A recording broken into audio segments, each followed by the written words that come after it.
Hello दोस्तों, good morning. स्वागत है एक बार फिर से आप सभी का जेजे एजुकेशन में। साथियों, आज है 3 मई और आज की वीडियो में हम लोग बात करेंगे 3 मई 2025 के most important daily current affair के क्वेश्चंस के बारे में। वीडियो को जल्दी से लाइक कर दीजिए। शुरू करते हैं हम लोग आज की क्लास। लेकिन सबसे पहले कल वाला रिवाइज कर लेंगे। तो कल हम लोगों ने पढ़ा था गुजरात और महाराष्ट्र का भी स्थापना दिवस 1 मई को ही मनाया जाता है, जिस दिन अंतर्राष्ट्रीय मजदूर दिवस मनाया जाता है। केंद्र सरकार ने मेघालय और असम को जोड़ने वाली एक ग्रीन फील्ड एनएच कॉरिडोर को मंजूरी दी हुई है। एशिया का सबसे धनी परिवार बनकर उभरा है अंबानी फैमिली। इसके अलावा केंद्र सरकार ने जातिगत आधारित जनगणना जारी करने की घोषणा की है। आजादी के बाद ये पहली बार ऐसा होगा। इसके अलावा कल हम लोगों ने पढ़ा था उपराष्ट्रपति जगदीप धनखड़ जी ने चुनौतियां मुझे पसंद है नाम की पुस्तक का विमोचन किया गया था। ये पुस्तक उत्तर प्रदेश की राज्यपाल आनंदीबेन पटेल जी के ऊपर लिखी गई है। और मराठा योद्धा योद्धा रघुजी भोसले की तलवार को वापस ऑक्शन के जरिए खरीदा है महाराष्ट्र सरकार ने। ये इंग्लैंड में ऑक्शन हुआ था और 47 लाख के आसपास में खरीदा है। पहली एशियाई अंडर 15 और अंडर 17 एशियाई मुक्केबाजी चैंपियनशिप में भारतीय मुक्केबाजों ने 43 पदक जीते हैं, जिसमें 15 गोल्ड, 6 सिल्वर और 22 ब्रॉन्ज मेडल थे। इसके अलावा भारतीय वायुसेना के नए उप प्रमुख vice chief of Indian air force नियुक्त किए गए हैं एयर मार्शल नर्मदेश्वर तिवारी। और ऑपरेशन हॉक के तहत सीबीआई ने वैश्विक बाल यौन शोषण नेटवर्क में इसको नष्ट करने के लिए अमेरिका की मदद की हुई है। ये अमेरिका का एक ऑपरेशन था। और चंडीगढ़ में आयोजित हुआ दूसरा भारतीय ओपन रिले प्रतियोगिता में 4x100 रिले रेस में 38.69 सेकंड का एक नया नेशनल रिकॉर्ड बना हुआ है।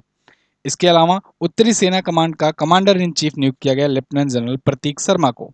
ये टॉप 11 करंट अफेयर के क्वेश्चंस थे जो आपने पढ़े कल की वीडियो से, है ना, और रिवीजन आपने किया। अब हम लोग आज की करंट अफेयर की बात करेंगे डिटेल से, जिनको हम लोग पढ़ेंगे। लेकिन आगे बढ़ूं इससे पहले एक जरूरी बात। साथियों, जीएस सफलता बैच 4.0 लॉन्च हो चुका है और आप लोग की डिमांड पर देखिए कल बहुत लोग का पैसा रिफंड भी करना पड़ा। देखिए, शुरुआत में मैंने आपको बताया कि 1499 का बैच जो था ये 499 में किया गया था बर्थडे ऑफर के तहत। लेकिन आप में से बहुत सारे लोगों ने कहा सर और कम कीजिए और कम कीजिए, तो इसीलिए फिर 299 किया गया और बहुत सारे लोग जो 499 में ले चुके थे उनको रिफंड भी करना पड़ा। लेकिन 299 ये शाम को करना पड़ा, मतलब दोपहर बीत चुका था जब लाइव क्लास में ले रहा था, उस टाइम आप लोगों ने रिक्वेस्ट किया था तो उस टाइम ऐसा किया गया था। तो 299 दोपहर को शाम को किया गया था तो बहुत सारे लोगों को पता भी नहीं लग पाया। इसीलिए इसको आज के लिए और कंटिन्यू किया जा रहा है। मात्र 299 में आप पूरे साल भर का जीएस सफलता बैच साल भर के लिए प्राप्त कर सकते हो। सारे कंप्लीट सब्जेक्ट इसमें कवर कराए जाएंगे। आप इंडिया पे के किसी भी वनडे लेवल के एग्जाम की तैयारी कर रहे हो, है ना, मतलब सीजीएल लेवल तक के एग्जाम, ग्रुप डी से लेकर सीजीएल लेवल तक के जो भी एग्जाम की तैयारी कर रहे हो, यानी कि हाई स्कूल से लेकर के इंटरमीडिएट या फिर ग्रेजुएशन लेवल तक के जो भी एग्जाम की तैयारी कर रहे हो जो वनडे में होता है ना, सिविल सर्विसेज को हटा दो तब, तो उन सभी एग्जाम के लिए ये इम्पोर्टेंट है और सबके लिए रामबाण है। जीएस सफलता सीरीज बहुत ज़्यादा प्रसिद्ध सीरीज है अपनी, है ना, सबसे मोस्ट पॉपुलर बैच है और इसका बहुत सारे लोग इंतजार भी कर रहे थे। अभी आ चुका है। क्लासेस कब से चलेंगी? जो लोग लिए हुए हैं परेशान मत हो, 5 मई यानी मंडे से ये क्लास शुरू होगी, ठीक है ना, मैंने आपको बताया हुआ है मंडे से क्लास शुरू होगी 5 मई से। लेना कैसे है? आपको वीडियो कोर्स सेक्शन में जाना है एमजेटी ऐप डाउनलोड करके और वीडियो कोर्स सेक्शन में ही मोस्ट पॉपुलर बैच या फिर सब्जेक्ट वाइज बैच में जाकर के इसे ले लेना है। पूरा कंप्लीट जीएस आपका तैयार करा दिया जाएगा। अभी मौका है और आज के लिए ये ऑफर बढ़ाया गया है, उसके बाद ये दाम बढ़ जाएगा आपका, ठीक है। चलिए आते हैं पहले क्वेश्चन पर। पहला क्वेश्चन, विश्व प्रेस स्वतंत्रता दिवस कब मनाया गया? World press freedom day. ये साथियों मनाया जाता है 3 मई को और इसी दिन वर्ल्ड फ्रीडम इंडेक्स जारी की जाती है ना। वर्ल्ड फ्रीडम इंडेक्स यानी प्रेस स्वतंत्रता सूचकांक जारी की जाती है। इस बार थोड़ा सा भारत के लिए राहत है। Bharat world press freedom index में इस बार जो है 151वें स्थान पर आ गया है, ठीक है ना, इस बार 2025 में। अभी मैं आगे उस पर बात करूंगा क्योंकि इसी दिन जारी किया जाता है, तो अब आ गई रिपोर्ट तो उसको हम लोग बात करेंगे अभी आगे उस पर भी। विश्व प्रेस स्वतंत्रता दिवस ये मनाया क्यों जाता है, इसको देखते हैं। एक्चुअली में दोस्तों, प्रेस को फ्रीडम होना बहुत जरूरी है। क्यों? क्योंकि प्रेस होता है मीडिया। मीडिया यानी कि ये जो भी सोर्स होता है और डेस्टिनेशन होता है उसका बीच का माध्यम, है ना। मतलब सरकारें जो कुछ कर रही हैं, जनता तक वो चीज़ें पहुंच रही हैं कि नहीं पहुंच रही हैं, या दूसरों तक वो चीज़ें पहुंच रही हैं कि नहीं पहुंच रही हैं, उसको पहुंचाने का काम माध्यम का होता है। लेकिन क्या हो जब माध्यम ही कंप्रोमाइज हो जाए, माध्यम ही केवल प्रो गवर्नमेंट हो जाए या फिर माध्यम ही एंटी गवर्नमेंट हो जाए, तो कोई फायदा नहीं होगा। यहाँ से जो चीजें चलेगी, या तो ये अगर उनकी बहुत ज्यादा क्या कहते हैं, बहुत ज्यादा बखान करने लगेगा तभी भी दिक्कत है। अगर मान लो सरकार के इन्फ्लुएंस में आ गया, मीडिया आ गई, तो भी दिक्कत है। दिक्कत ये है कि कुछ भी अगर वो बेनिफिट नहीं कर रहे हैं या कुछ अगर कमी कर रहे हैं, कुछ अगर जनता के हित में नहीं कर रहे हैं, तो कोई सवाल उठा नहीं पाएगा या मीडिया सवाल नहीं उठाएगी सरकार से। तो इसीलिए मीडिया को स्वतंत्र होना जरूरी है। मीडिया अगर स्वतंत्र होती है तभी अच्छे तरीके से डेमोक्रेसी चल पाती है ना। तो और स्वतंत्रता कितनी है अपनी, देख सकते हो आप, 180 देशों में हम लोग हैं 151वें पर। वो तो 9 स्थान अभी सुधर गया, नहीं तो पिछली बार तो और हालत खराब थी। 159वीं रैंक थी 2024 में, है ना। और 180 देशों की बात हो रही है यहाँ पर, तो आप सोच सकते हो कि मीडिया कितना स्वतंत्र है। अब भारत में दिक्कत क्या है, देखो भारत में ना, भारत की इकोनॉमी ग्रो हो रही है तो सब कमाना चाह रहे हैं, मीडिया भी कमाना चाह रही है। बहुत बड़े बड़े लेवल पर ना एडवर्टाइजमेंट्स मिलते हैं। कारण क्या है, मैं बता रहा हूँ क्यों 151 पर है मीडिया। एडवर्टाइजमेंट्स बहुत बड़े बड़े लेवल पर मिलते हैं, वो भी किससे, कंपनियों से नहीं। सबसे ज्यादा मीडिया की कमाई का स्रोत, या अखबारों का भी, प्रिंट मीडिया का भी मैं बात करूं, जो कमाई का स्रोत होता है वो एडवर्टाइजमेंट होता है। वो एडवर्टाइजमेंट सरकारों से मिलता है। जी हाँ, सरकार कोई भी योजना लाती है ना, तो अभी एक रिपोर्ट आई थी जब खूब बवाल हुआ था, आपने देखा था पिछली बार जब पिछली आम आदमी पार्टी की सरकार थी जब दिल्ली में, तो उसमें आया था कि एक योजना पर योजना निकाली उन्होंने और उसके बाद वो 10% उस योजना पर खर्च किए, 90% उसका एडवर्टाइजमेंट पर खर्च किए थे। तो ये तो एक एक्सट्रीम लेवल था। थोड़ा सा अगर मीडियम लेवल पर बात करें, कोई भी सरकार आती है ना, कोई भी सरकार कोई योजना लॉन्च करती है ना, तो लगभग 50% या 60% उस योजना पर खर्च करती है, और 40 से 50% जो है ये खर्च करती है उसके एडवर्टाइजमेंट पे। अब सोचो, करोड़ों की योजना है, उसका 50% एडवर्टाइजमेंट में जा रहा है, और वो एडवर्टाइजमेंट कौन लेगा, मीडिया। मीडिया के माध्यम से, पोस्टर बैनर के माध्यम से, इनके थ्रू। तो इसीलिए कि ये एडवर्टाइजमेंट हमें मिल जाए, इसीलिए लोग चाटुकारिता करते हैं मीडिया वाले, है ना। कि भाई अगर हम इस सरकार है, ये गवर्नमेंट में है अभी, इसकी खूब चाटुकारिता करेंगे तो ये अपने एडवर्टाइजमेंट हमको देता रहेगा। ये कारण है, इस वजह से यहाँ पर मीडिया की रैंक भारत में डाउन है। शुरुआत 1994 से हुई थी, और भारत की रैंक जो है 151वीं अभी है इस बार वाले में 2025 में। बात समझ में आई। चलिए आगे बढ़ते हैं। विश्व प्रेस स्वतंत्रता सूचकांक, इसी से लिंक्ड क्वेश्चन है, इसमें भारत किस स्थान पर है। तो इसमें भारत है इस बार के लिए 151वें स्थान पर। पिछली बार था 159वें पर, पिछली बार था 159वें पर, यह भी ध्यान रखना 2024 में, ठीक है। 2025 में है 151वें स्थान पर। ये देखिए आपके सामने ये आर्टिकल है। फर्स्ट पर कौन है, तो फर्स्ट पर नॉर्वे रहता है, हमेशा टॉप पर नॉर्वे रहता है। कुछ और चर्चित देशों की अगर बात करें, तो ब्रिटेन 20वें पर है। अमेरिका की भी स्थिति खराब है, अमेरिका भी ऐसा नहीं है कि बहुत सही है, अमेरिका 57वें स्थान पर है। चीन 178वें स्थान पर, चीन तो भाई वो तो आप जानते हो कि वहां पर लोकतंत्र है नहीं, डेमोक्रेसी है नहीं। पाकिस्तान 158वें पर है। गनीमत यह है कि इस बार ये लोग पाकिस्तान को भारत के नीचे रखे हैं, नहीं तो कई बार तो ना इनके भी उस पर आवाज उठाई जाती थी, ठीक है, संशय होता था। खैर 180वें यानी लास्ट वाला अगर पूछा जाएगा तो इरिट्रिया बताएंगे, इरिट्रिया लास्ट पे है। जारी कौन करता है, रिपोर्टर्स विदाउट बॉर्डर्स। ये क्वेश्चन पूछा गया है, ये क्वेश्चन पूछा गया है आस्क्ड इन एग्जाम, ये बात ध्यान रखना, इंपॉर्टेंट है, बहुत इंपॉर्टेंट है ये इंडेक्स, इसे याद रखा कीजिए। अगला, और वैसे मैं समय समय पर आपका रिवीजन करवाता रहता हूँ, बात बात में बोल ही भी देता हूँ ये इंडेक्स, तो आपको अगर आप रेगुलरली कनेक्ट हो तो आपको पता लगता ही रहेगा। केयर एज स्टेट रैंकिंग आई हुई है, इसमें समग्र रूप से पहले स्थान पर कौन है। तो देखिए एक और रैंकिंग आई है केयर एज की स्टेट रैंकिंग। तो केयर एज की स्टेट रैंकिंग में टॉप पर है महाराष्ट्र, ओवरऑल कैटेगरी में टॉप पर महाराष्ट्र है।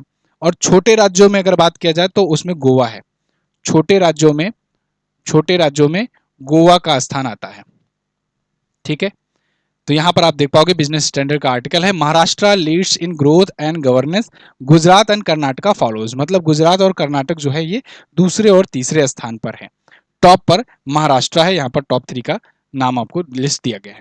इसमें केयर एज स्टेट रैंकिंग में किन किन बातों पर, किन किन मुद्दों पर सर्वे किया गया, तो इसमें देखा गया कि इकोनॉमी में, इसके अलावा राजकोष में, यानी कि आपके पास कितना राजस्व है, रेवेन्यू है वो, इसके अलावा बुनियादी ढांचा कितना है, किसका है, वित्तीय विकास के लिए योजनाएं क्या है, कैसे फाइनेंशियली आपका ग्रोथ हो रही है, सामाजिक सोशली आप कितने मजबूत हो, शासन प्रशासन आपके यहाँ कैसा है, कानून कैसा है, लॉ एंड ऑर्डर, और आप इन्वायरमेंट के लिए क्या कर रहे हो। इन सब बुनियादी ढांचों पर लेकर के 7 प्रमुख स्तंभों को लेकर के ये रिपोर्ट जारी की गई, जिसमें महाराष्ट्र टॉप पर, गुजरात दूसरे पर, कर्नाटक तीसरे पर रहा, गोवा रहा चौथे स्थान पर। ठीक है जी, आगे बढ़ते हैं। मई 2025 में भारतीय चुनाव आयोग ने निम्न में से किस नए सुधार की घोषणा की है। साथियों, अभी इलेक्शन कमीशन ऑफ इंडिया ने 3 बड़ी नए सुधारों की घोषणा की है, जिससे थोड़ा सा ट्रांसपेरेंसी बढ़ जाए, और जो जनता है, नागरिक है भारत के, जनता नहीं कहेंगे, नागरिक कहेंगे, क्योंकि आप देख रहे हो पिछले दिनों में क्या कुछ पता चला है। मतलब ये तो अच्छा हो, इंडिया और पाकिस्तान में टेंशन बढ़ गई। कितनी इंफॉर्मेशन आ रही हैं कि दिल्ली में गृह मंत्रालय के आसपास के क्षेत्रों में 5,000 से ज्यादा पाकिस्तानी पिछले 10 सालों से रह रहे थे। सोचो कितनी कितनी भयानक बात है ये। गृह मंत्रालय जो है उसके आसपास के क्षेत्रों में। और याद होगा वो 80 के दशक में फोटोकॉपी वाला कांड जो हुआ था, कि फोटोकॉपी पूरा मतलब कि जो मंत्रालय था संसद में जो जाता था एक मंत्रालय में, और उसमें जो भी चीजें होती थी तो जिरोक्स मशीन अंदर नहीं थी, फोटोकॉपी कराने वो दुकान पर जाता था और वहीं दुकान से ही उसका डॉक्यूमेंट लीक हुआ करता था, और ऐसा सालों तक चला था। तो वो फोटोकॉपी कांड 80 के दशक में बहुत बड़ा हुआ था। मतलब इतना ज़्यादा ये स्लीपर सेल्स के रूप में घुसे पड़े हुए थे, 15-15 साल से रह रहे थे दिल्ली में ही। और ये सभी राज्यों की स्थिति थी, मतलब पूरे राज्यों में कितने लोग निकाले गए हैं अभी पाकिस्तानी, जो यहाँ पर रह रहे थे और वोट भी दे रहे थे। इंटरेस्टिंग बात तो यही है, अभी एक लड़के की वीडियो आपने देखा भी होगा, वायरल हो रही है, कि वो 15 साल से यहाँ पर रह रहा है, यहाँ पढ़ रहा है और यहाँ पर वोट भी डालता था। अब वोट कैसे डालेंगे, वो किस मुद्दे पर डालेंगे, तो आप जानते ही हो, देश के खिलाफ ही रहेगा हमेशा। खैर, भारतीय चुनाव आयोग ने निम्न में से किस नए सुधार की घोषणा की है। तो मृत्यु पंजीकरण डेटा का इलेक्ट्रॉनिक एकीकरण, अधिक मतदाता अनुकूल वोटर सूचना पर्ची, इसके अलावा बीएलओ के लिए फोटो पहचान पत्र। तो इससे क्या आएगी ना, थोड़ा सा ट्रांसपेरेंसी बढ़ेगी, नागरिकों का भरोसा बढ़ेगा। ठीक है ना, मैं अभी नागरिक और जनता के मुद्दे पे ये बातें आपको बताया। नागरिक और जनता में थोड़ा सा अंतर होता है। नागरिक मतलब वो जिनके पास भारत की नागरिकता है, जिनको भारत में वोट करने का अधिकार है, जिनको भारत के पास सारी फैसिलिटियों को लेने का अधिकार है। जनता मतलब कि यहाँ पर जो रह रही जनता है ना, वो विदेशी भी हो सकते हैं, वो सैलानी भी हो सकते हैं। खैर, तो भारत के नागरिकों को यहाँ पर इन 3 चीज़ों के लिए यहाँ थोड़ा सा पारदर्शिता बढ़ जाए, थोड़ा सा चुनाव की प्रक्रिया पर भरोसा बढ़ जाए, इसलिए 3 सुधार किए हैं। कौन कौन सा। मृत्यु पंजीकरण डेटा का इलेक्ट्रॉनिक एकीकरण, मतलब जो मृत्यु पंजीकरण डेटा है ना, कई कई बार आप देखते होंगे गाँव में कि वो भाई साहब मरे हो गए 10 साल, लेकिन उनके नाम की वोट अभी भी कास्टिंग की जा रही है, वोट अभी भी पड़ रहा है। या फिर कोई लड़की है वो विदा हो गई, अपने ससुराल में रह रही है, लेकिन किसी दूसरी लड़की को उसके नाम की पर्ची आई है तो जा करके वोट कास्ट करा रही है ना। तो इसलिए ये मृत्यु पंजीकरण और ट्रांसफॉर्मेशन इसका थोड़ा सा इलेक्ट्रॉनिक एकीकरण किया जाएगा, जिससे रियल टाइम पर पता लग पाएगा कि हाँ भाई कौन जिंदा है कौन नहीं। अधिक मतदाता अनुकूल वोटर सूचना पर्ची आएगी, ठीक है, जो और ज़्यादा यूजर फ्रेंडली होगी। बीएलओ जो बूथ लेवल के ऑफिसर्स होते हैं, उनको फोटो पहचान पत्र उनका लगेगा, जिससे थोड़ा सा और भरोसा बढ़ पाए कि हाँ ये ऑथेंटिक अधिकारी है। कई कई बार ये लोग फर्जी बीएलओ अधिकारी बन करके ही कांड कर देते हैं। खैर, भारतीय निर्वाचन आयोग की अगर बात करें तो आप जानते हो भारत के संविधान में अनुच्छेद 324 में इसका वर्णन किया गया है। ये त्रिस्तरीय मतलब कि 3 सदस्यीय एक आयोग है, कमीशन है। 1991 में इसको 3 स्तरीय कर दिया गया था, और पहले तो एक ही सदस्यीय हुआ करता था। तो 3 सदस्यीय में एक होता है मुख्य चुनाव आयुक्त, दो होते हैं चुनाव आयुक्त। ठीक है, वर्तमान में भारत के मुख्य चुनाव आयुक्त हैं ज्ञानेश कुमार जी। क्लियर है ना, ये राजीव कुमार जी की जगह पर आए हैं, जो अभी रिटायर हुए थे हाल फिलहाल में। अगला, आईएमएफ के अनुसार भारत कब दुनिया की तीसरी सबसे बड़ी अर्थव्यवस्था बन जाएगा। भारत दुनिया की तीसरी सबसे बड़ी अर्थव्यवस्था 2030 में बनने जा रहा है, ये कहा है आईएमएफ ने, यानी इंटरनेशनल मॉनेटरी फंड ने। साथियों, आईएमएफ ने एक और खुशखबरी दी है, आप सबको हम सबको खुश होना चाहिए। इन्होंने कहा है कि भारत बन गया है चौथी सबसे बड़ी अर्थव्यवस्था। भारत वर्तमान में हो गया है फोर्थ लार्जेस्ट इकोनॉमी। हमने जापान को पीछे कर दिया।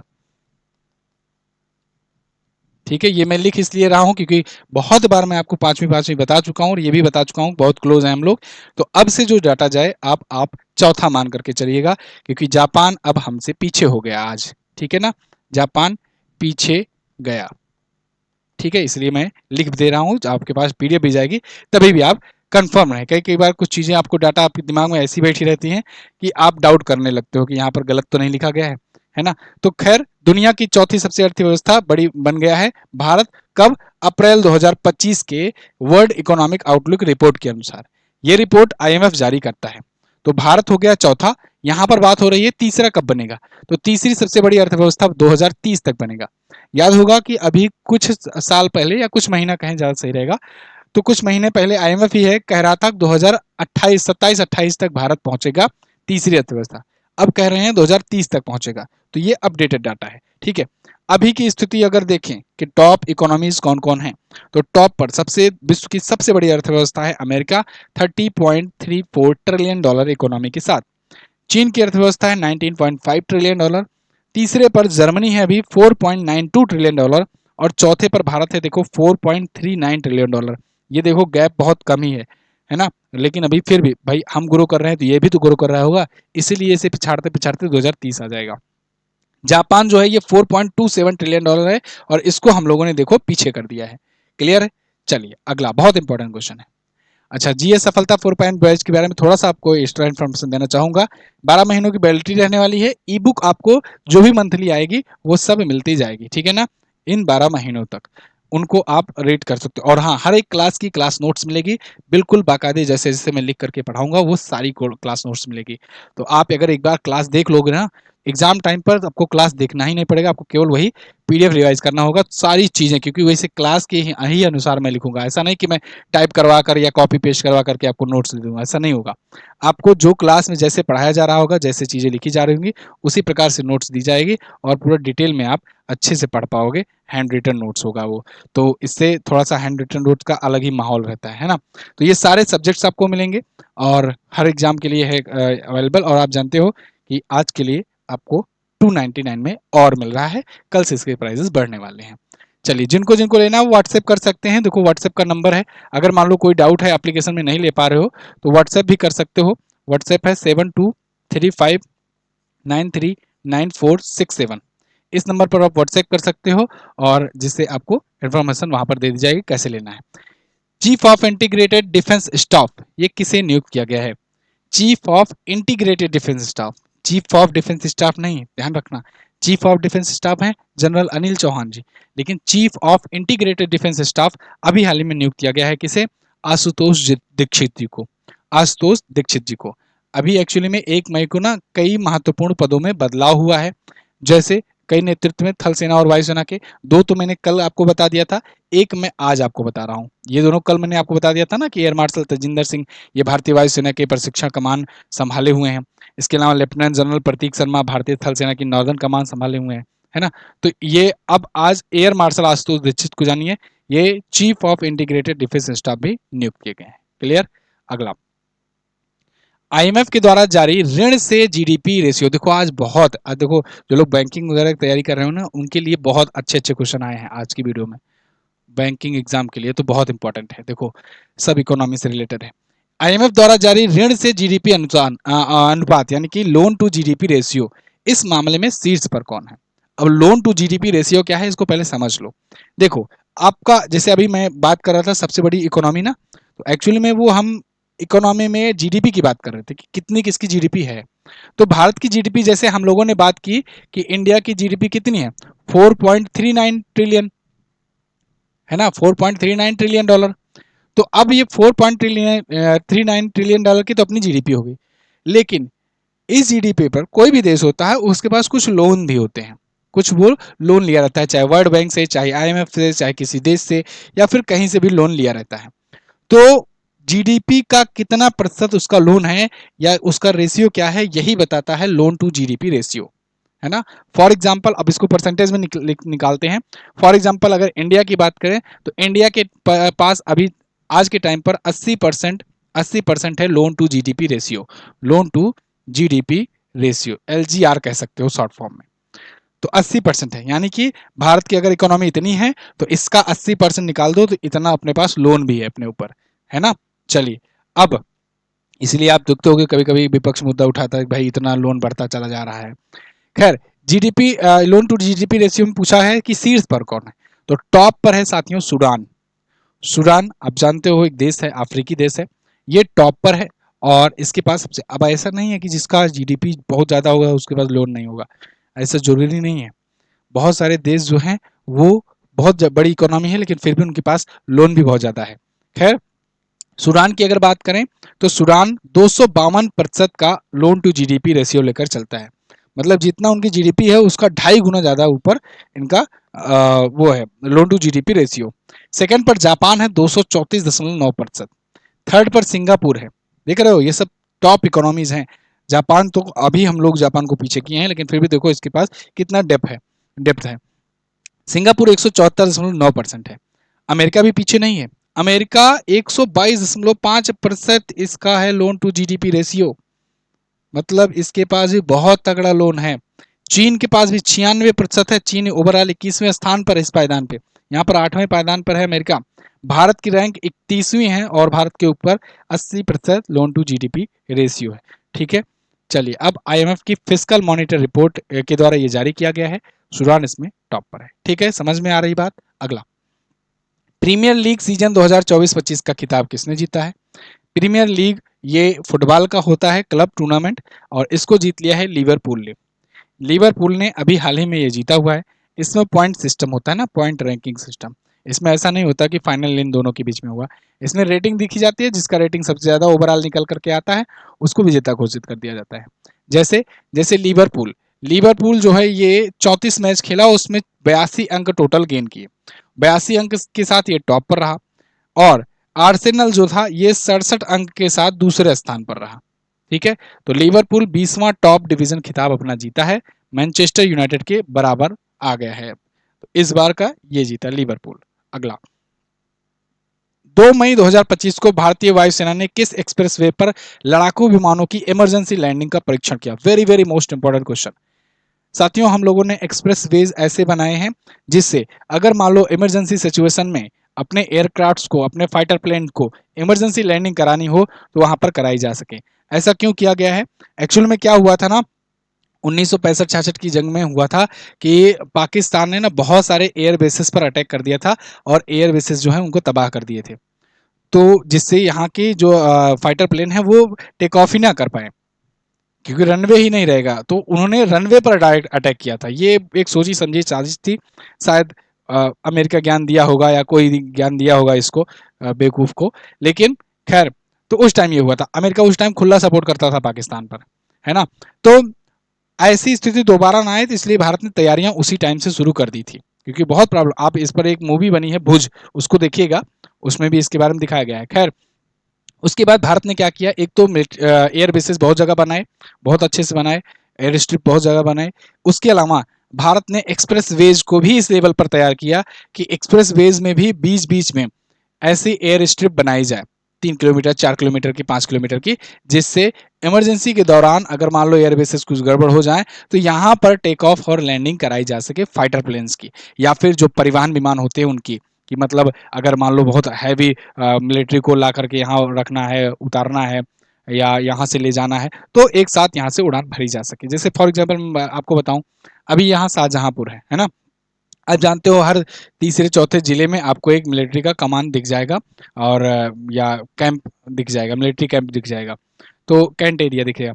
तो उसमें क्या होता है ना कि वहाँ पर बहुत सारे वहाँ भी फोर्सेस रहती हैं। तो जब युद्ध वगैरह होता है, अगर मान लो अचानक से आ गया, तो इमरजेंसी में बहुत ज़्यादा लोगों को भेजना है। तो बहुत ज़्यादा लोगों को भेजने के लिए भाई यहाँ से ट्रेन पकड़ेंगे या बस से जाएंगे तो बहुत लेट होगा। इससे अच्छा तरीका ये है कि ये तुरंत यहीं पहुँचो हाईवे पर, और वहाँ पर फाइटर प्लेन या फिर जो भी प्लेन हो आए, लेकर के जाए, उनकी स्पीड भी बहुत आगे होगी। खैर, ये भी सब भी, और जो मैंने आपको पहला कारण बताया ये तो है ही। तो अभी 2 मई को ना भारतीय वायुसेना ने इसका परीक्षण किया। पाकिस्तान की एकदम लुपुर लुपुर हो रही है, हालत एकदम खराब है पाकिस्तान की। वो बच्चों को तक को ट्रेनिंग देना शुरू कर दिया है। पीओके से मदरसे वगैरह खाली करवा दिया है, मदरसे वगैरह। उसके बाद सबको कहा है कि 2 महीने तक का राशन इकट्ठा कर लो। मतलब उनको समझ में आ गया है कि अब की बार तो कुछ बड़ा होकर ही रहेगा। इधर भारतीय वायुसेना ने यहाँ गंगा एक्सप्रेस वे पर ये किया हुआ है लड़ाकू विमानों की इमरजेंसी लैंडिंग का परीक्षण। गंगा एक्सप्रेसवे आप जानते हो उत्तर भारत का सबसे लंबा एक्सप्रेसवे है, अभी हाल फिलहाल में ही बना है, और अभी बन भी रहा है कुछ।